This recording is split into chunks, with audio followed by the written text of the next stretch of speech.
giặt đua con giặt đua mười muối con giặt đua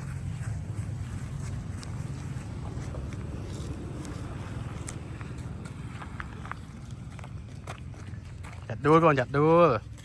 trong mười muối con mười muối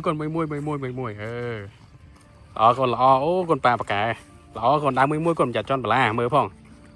giặt đua đó con con lọ phải chừng đang mười muối con mơ lơ mơ khó mới chơi mới năm mơ đâm thăm mò phong chọn đâm thăm mò đua lại bà con mơ ui mùi tiệt phải dát con phải dát phải dát con đừng có nghe con ai rồi